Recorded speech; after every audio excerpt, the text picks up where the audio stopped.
बहुत कुछ सहने, बुझने और स्वाद चखने के बाद भी सादा जीवन जीना सबसे अच्छा है।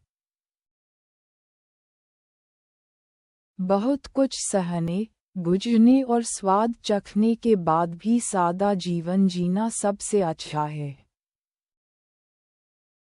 बहुत कुछ सहने, बुझने और स्वाद चखने के बाद भी सादा जीवन जीना सबसे अच्छा है।